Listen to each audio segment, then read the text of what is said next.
2021년 12월 22일 수요 예배를 드리겠습니다. 다 함께 사도신경으로 신앙 고백 드리겠습니다. 나는 전능하신 아버지 하나님 천지의 창조주를 믿습니다. 나는 그의 유일하신 아들 우리 주 예수 그리스도를 믿습니다. 그는 성령으로 잉태되어 동정녀 마리아에게서 나시고 본디오 빌라도에게 고난을 받아 십자가에 못 박혀 죽으시고 장사된 지 사흘 만에 죽은 자 가운데서 다시 살아나셨으며 하늘에 오르시어 전능하신 아버지 하나님 우편에 앉아 계시다가 거기로부터 살아있는 자와 죽은 자를 심판하러 오십니다. 나는 성령을 믿으며 거룩한 공교회와 성도의 교제와 죄를 용서받는 것과 몸의 부활과 영생을 믿습니다. 아멘. 찬송가 279장 드리겠습니다.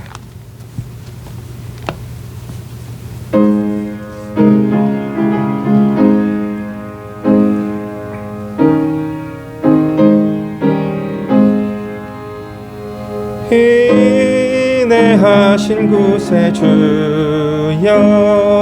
내가 비오니 죄인오라 하실 때에 날 부르소서.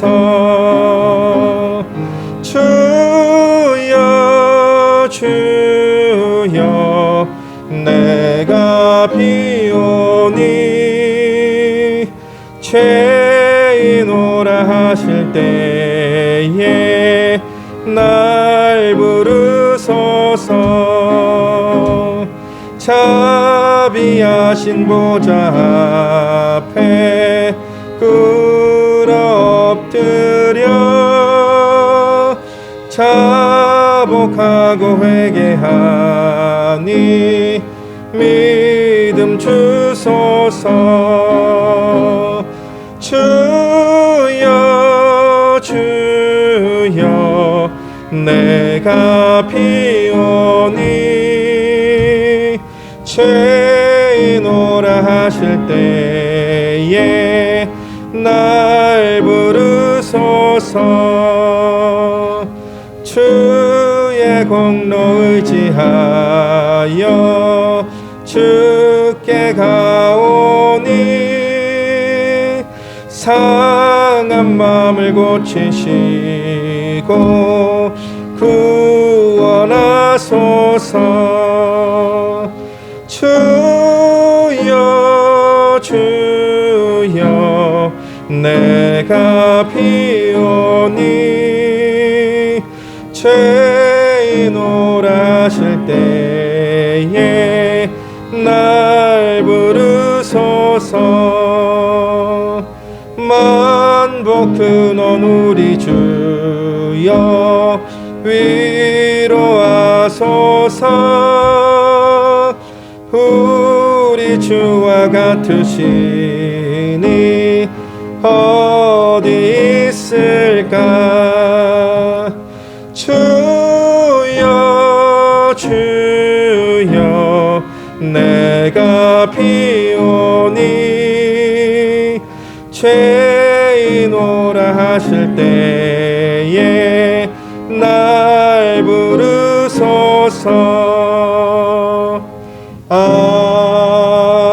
아멘. 이 시간 우리를 대표해서 하명순 권사님께서 기도 인도해 주시겠습니다.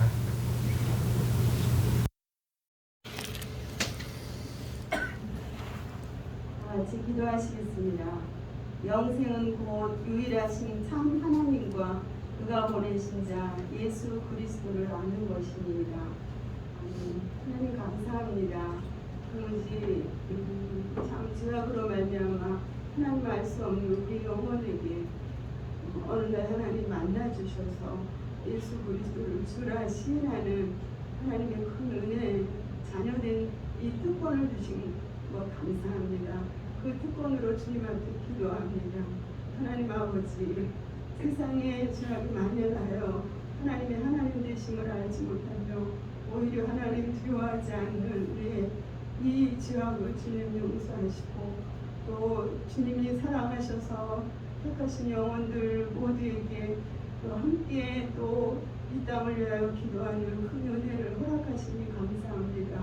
무엇보다 아버지, 주님이 피로 값주고사 주의 교회들을 주께서 기억하시고 하나님 되심이 선포되는 이 귀한 생명을 전하는 이 교회들이 이 마지막 때에 쓰임받도록 하나님 인도해 주옵소서. 무엇보다 하나님 이 땅 고쳐주옵소서. 하나님 두려워하지 않는, 그래서 하나님 자기가 우상되어진 이 땅 주께서 기억하시고 하나님 되심을 아는 은혜를 또 두려워하며 두려워 떨며 섬기는 하나님 백성이 되도록 하나님 도와주시기를 원합니다. 무엇보다 하나님 우리의 다음 세대 우리의 자녀들을 주께서 강권하여 주옵소서.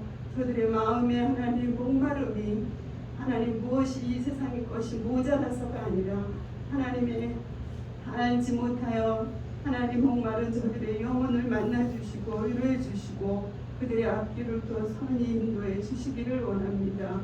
주님, 또 이 땅에 살면서 참으로 여러 가지 환난당한 주의 자녀들을 하나님 인도해 주시고 긍휼히 여겨 주옵소서. 하나님 아버지, 그들 영혼을 어루만져 주시고 주의 말씀으로 하나님 사랑하는 당 하나님 품어주시기를 기도합니다. 육신의 연약함으로 또 환난당한 주의 자녀들 하나님께서 주님 이 땅에 하나님 이길 힘이 없지만 그러나 주님은 넉넉히 이기실 분이시오니 주님의 그 사랑으로 이겨내는 귀한 은혜를 하나님 아버지 허락하여 주옵소서.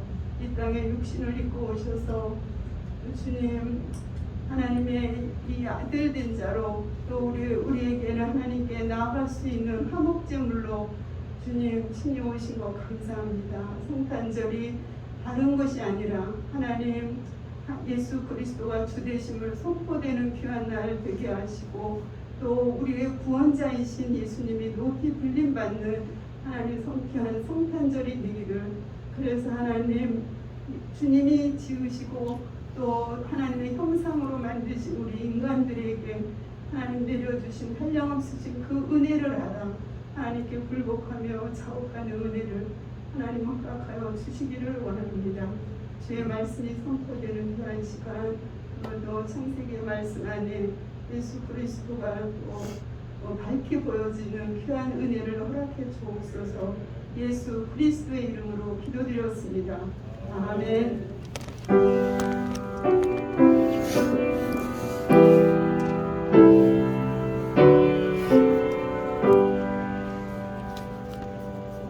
하나님의 말씀은 창세기 14장 1절에서 7절 말씀입니다.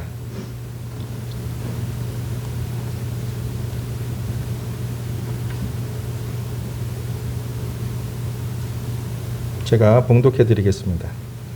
레아가 야곱에게 낳은 딸 디나가 그 땅의 딸들을 보러 나갔더니 휘 족속 중 하몰의 아들 그 땅의 주장 세겜이 그를 보고 끌어들여 강간하여 욕되게 하고 그 마음이 깊이 야곱의 딸 디나에게 연연하며 그 소녀를 사랑하여 그의 마음을 말로 위로하고 그의 아버지 하몰에게 청하여 이르되 이 소녀를 내 아내로 얻게 하여 주소서 하였더라. 야곱이 그 딸 디나를 그가 더럽혔다 함을 들었으나 자기의 아들들이 들에서 목축함으로 그들이 돌아오기까지 잠잠하였고 세겜의 아버지 하몰은 야곱에게 말하러 왔으며 야곱의 아들들은 들에서 이를 듣고 돌아와서 그들 모두가 근심하고 심히 노하였으니 이제 세겜이 야곱의 딸을 강간하여 이스라엘에게 부끄러운 일 곧 행하지 못할 일을 행하였음이더라. 아멘. 목사님 나오셔서 말씀 전해 주시겠습니다.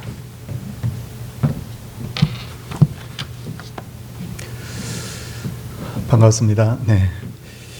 20년 만에 하란에서 돌아온 야곱은 하나님의 은총으로 형 에서와 화해를 하게 됩니다. 형 에서는 야곱에게 자기가 살고 있는 세일로 가서 살자고 하지만 야곱은 형에게 아이들이 어리고 짐승도 있고 그렇게 해서 변명을 하면서 천천히 따라갈 테니 앞서 가라고 해놓고는 자기는 숫곳이라는 곳에 자리를 잡아버립니다. 그리고 마침내 세겜 성읍에 이르러 그 성읍 앞에 장막을 치죠. 이때까지만 해도 야곱의 모든 것은 형통하고 자기 생각대로 되는 듯 했죠. 창세기 38장 18절 33장 18절을 보면 야곱이 바다네람에서부터 평안히 가나안 땅 세겜에 이르러 평안히 그렇게 이르렀다고 말씀이 기록되어 있습니다. 하지만 이 평안한 행보는 일시적이었죠. 왜냐하면 야곱은 아직 하나님과 약속을 지키기 위해서 베델로 돌아가지 않았기 때문에, 베델로 돌아가야 모든 것이 이제 다 이루어지는데 그는 아직도 방황하면서 하나님께로 돌아가지 않고 있었던 것입니다. 그런 어느 날 마침내 사건이 터지죠. 창세기 34장 1절, 오늘 본문 1절에 보니까 레아가 야곱에게 낳은 딸 디나가 그 땅의 딸들을 보러 나갔더니 라고 그렇게 되어 있습니다. 우리가 생각하기에 야곱이 살던 당시에는 가나안의 문화가 이스라엘의 문화보다 훨씬 못했을 거라고 생각하는데 사실은 그렇지가 않습니다. 성경을 자세히 살펴보면 가나안 사람들은 이스라엘 사람들보다 먼저 철기 문화를 받아들였다는 흔적이 분명히 있고요. 그리고 또 이 가나안 사람들은 농사 기술이 굉장히 많이 발달돼 가지고 이스라엘 사람들에게 오히려 농사 기술까지 가르치는 것을 우리가 볼 수 있어요. 그러다 보니 야곱의 딸 디나가 왜 그 땅의 딸들을 보러 나갔느냐? 그 땅의 딸들을 보니까 너무 재밌고 앞선 문화를 막 누리고 이렇게 막 세상적으로 어떻게 잘 나가는 어떤 삐까번쩍이라고 해야 됩니까? 그런 어떤 모습을 보니까 그 땅의 딸들이 노는 것을 아마 보러 그렇게 나갔던 것으로 보입니다.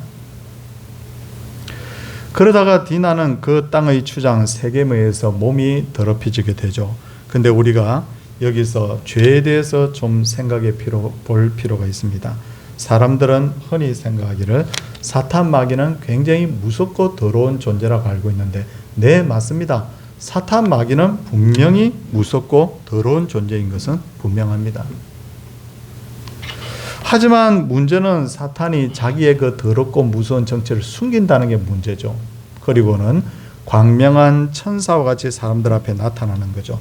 마치 사기꾼이 그렇게 더러운 짓을 하면서도 착하고 정의로운 사람인 것처럼 그렇게 사람들 앞에 나타나는 것과 같은 원리라는 거죠. 그러다 보니 사람들은 쉽게 사탄 마귀의 유혹에 넘어가는 것이죠. 이처럼 죄도 근본적으로는 더럽고 무서운 것이지만 죄는 항상 멋있게 포장이 되어서 사람들 앞에 나타납니다. 야, 너 노름하면 나쁘다고 알겠지만 노름하면 한번 대박 터지면 너 인생 팔자를 고쳐? 이렇게 포장한다는 거예요. 야, 너 술 취하면 얼마나 기분 좋은지 몰라. 멋있게 보이고 말이야. 그리고 쾌락을 즐기는 것이 얼마나 행복한지 몰라. 죄라는 것이 징그럽고 더러우면 아무도 죄를 안 지을 텐데 그렇게 포장을 해서 사람들 앞에 나타나니까 사람들이 죄를 죄로 여기지 않고 자꾸만 짓게 되는 거예요.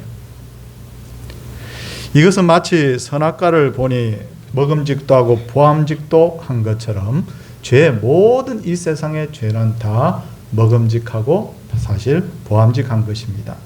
야곱의 딸 디나도 아버지 야곱으로부터 평소에 신앙교육을 받았을 텐데도 불구하고 그런데도 그녀는 죄의 유혹을 이기지 못하고 마침내 자기 인생에 씻지 못할 오점을 남기게 되는 거예요.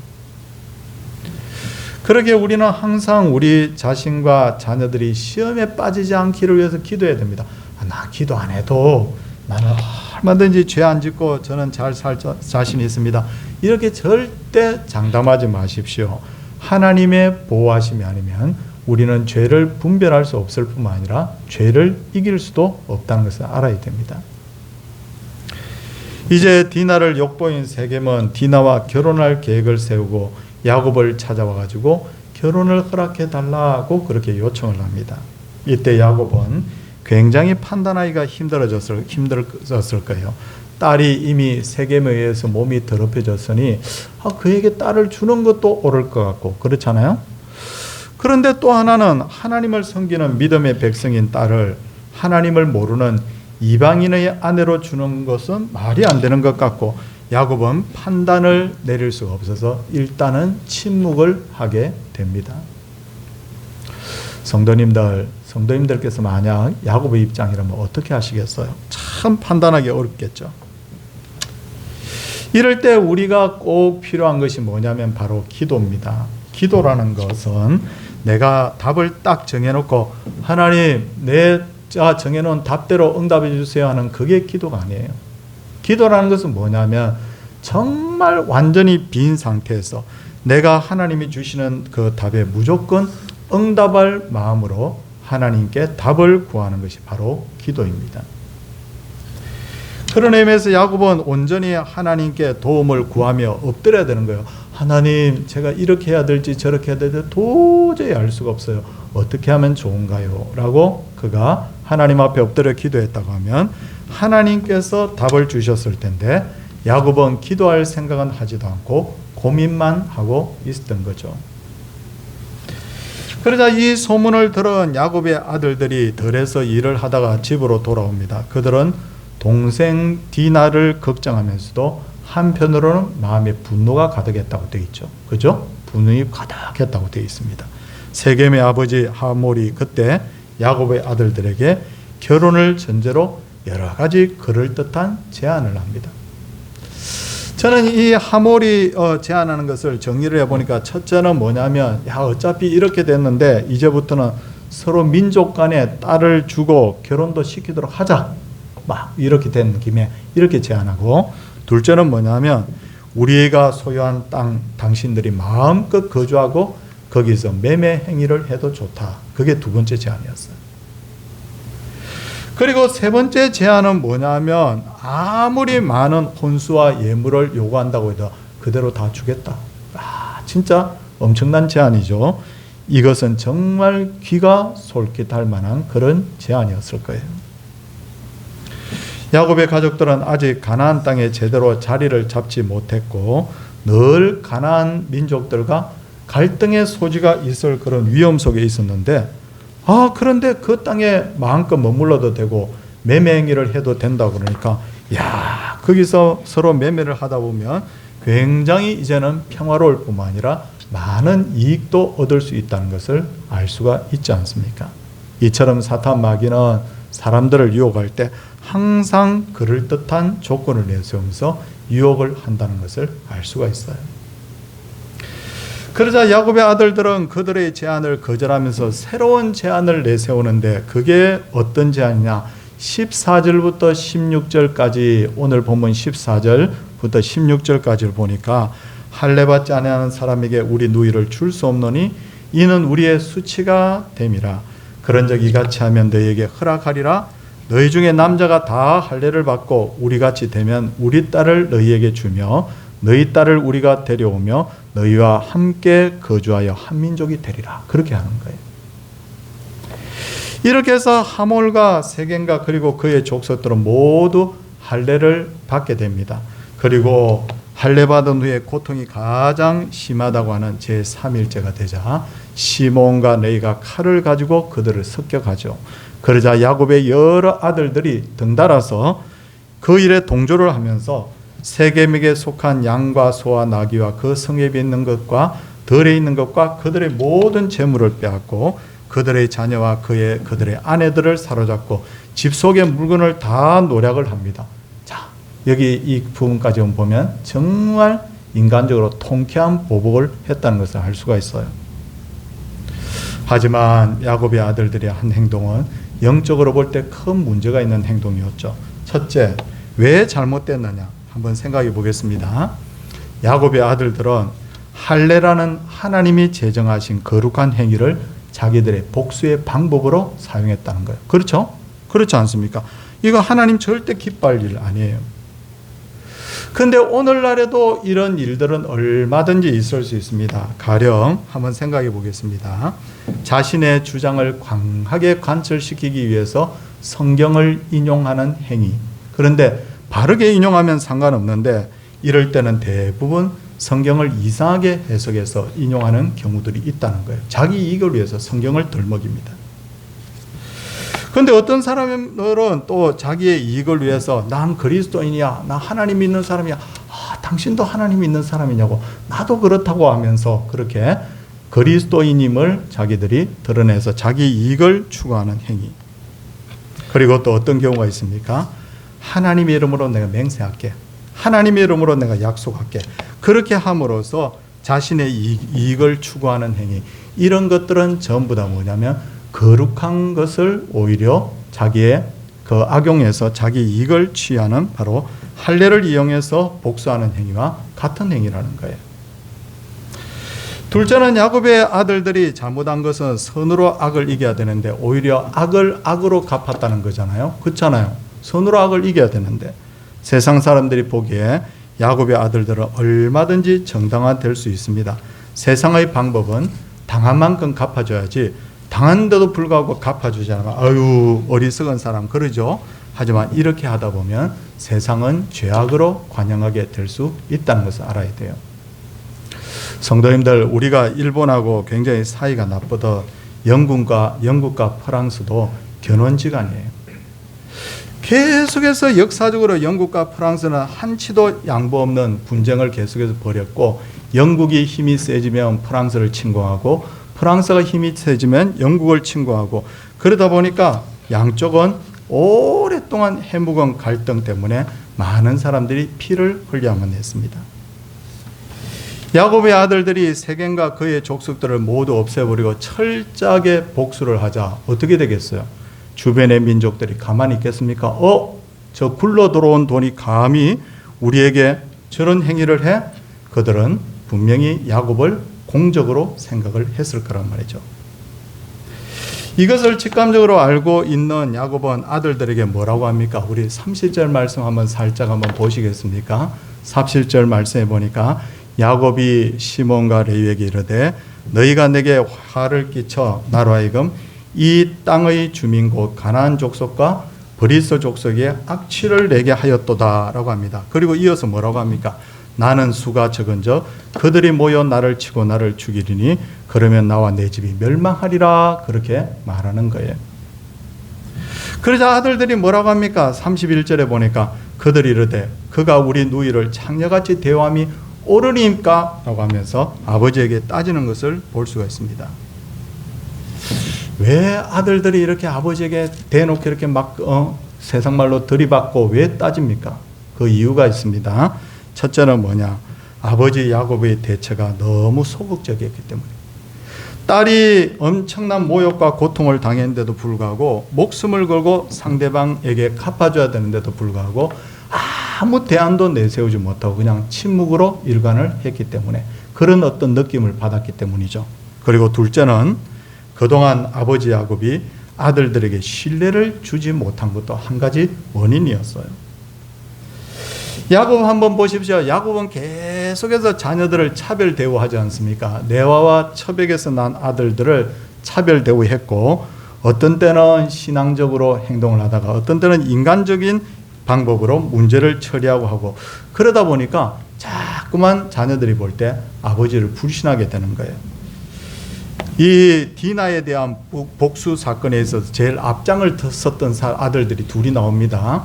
그 아들들이 누구냐면 바로 시몬과 레위라고 나오죠. 오늘 성경에 나오죠. 근데 그 시몬과 레위가 누구냐?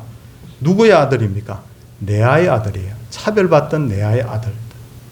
그러니까 이것만 봐도 이미 이 아들들은 아버지에 대해서 평소에 정말 어떻게 저 아버지가 우리 죽으라고 제일 앞장 세우고 자기는 제일 사랑하는 나애라고 요섭되고 제일 뒤에 있고 어떻게 그럴 수 있느냐. 아버지에 대한 불신이 여기까지 굉장히 가득했던 것을 우리가 짐작을 해볼 수 있어요. 셋째로 야곱이 아들들에게 제대로 방향을 제시하지 않고 주저했기 때문이죠. 이럴 때 야곱이 어떻게 하면 되겠어요? 얘들아, 아버지가 지금까지 살아온 거 정말 하나님 앞에 부끄러운 것도 많지만 이 순간만큼은 하나님 외에는 우리가 살 방법이 없다. 어떻게 해야 돼요?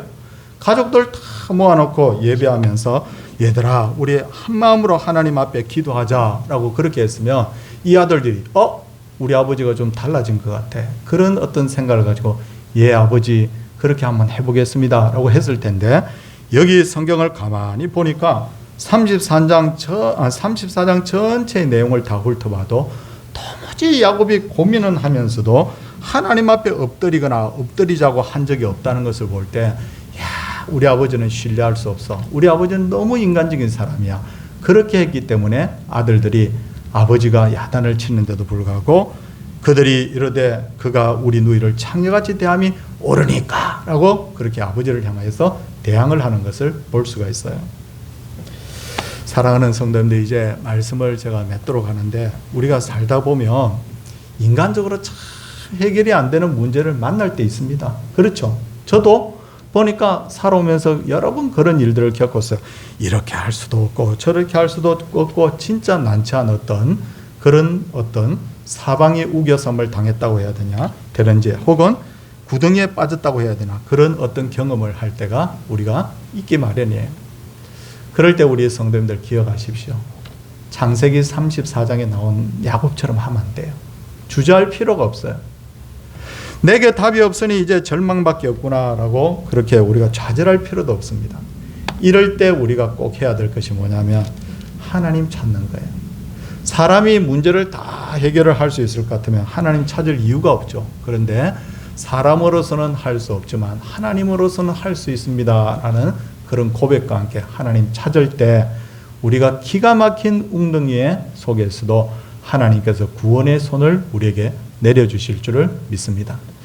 인간적인 마음, 인간적인 생각, 이런 것이 사람을 살리는 것이 아니라 하나님이 답을 주실 때 그때 문제 해결함을 받는다라는 그런 분명한 생각을 가지고 우리가 범사에 하나님을 찾고 하나님께 답을 구하는 그런 신실한 하나님의 사람들 되기를 주의 이름으로 축원을 드립니다.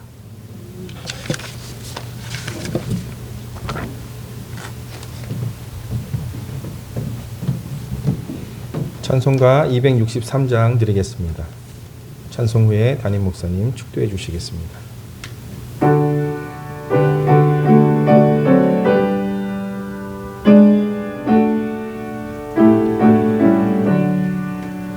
이 세상 험하고 나 비록 약하나 늘 기도 힘쓰면 큰 권능 얻겠네.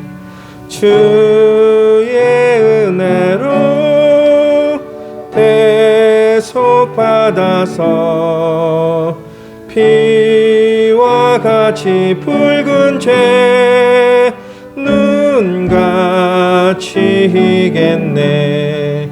주님의 권능은 한없이 크오니 돌 같은 내 마음 곧 녹여 주소서. 주의 은혜로 대속 받아서 피와 같이 붉은 죄 눈같이 희겠네. 내 맘이 약하여 늘 넘어지오니 주 예수 힘주사 굳세게 하소서. 주의 은혜로 대속 받아서 피와 같이 붉은 죄 눈같이 희겠네. 죄 사함 받은 후 새 사람 되어서 주 앞에 서는 날 늘 찬송하겠네. 주의 은혜로 대속 받아서 피와 같이 붉은 죄 눈같이 희겠네. 아멘.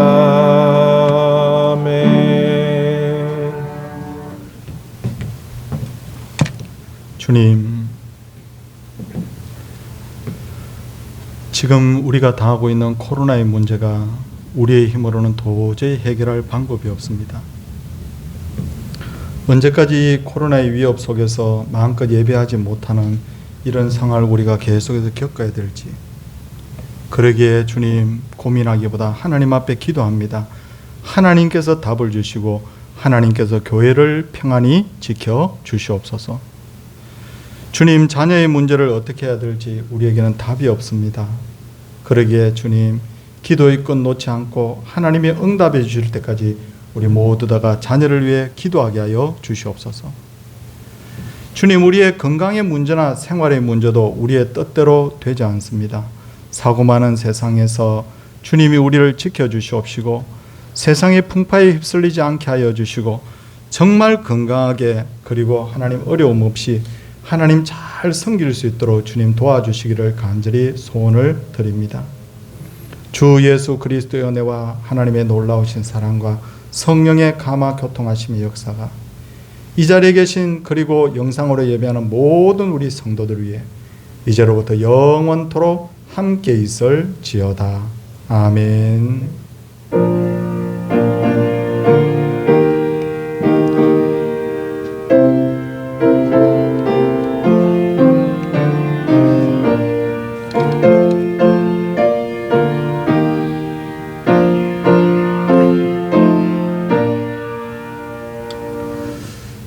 제가 내일쯤 다시 한번 문자를 보내겠지만 이번 토요일 날 오전 11시에는 예수 그리스도께서 이 땅에 오신 것을 감사하는 성탄 감사 예배를 드리도록 그렇게 하겠습니다.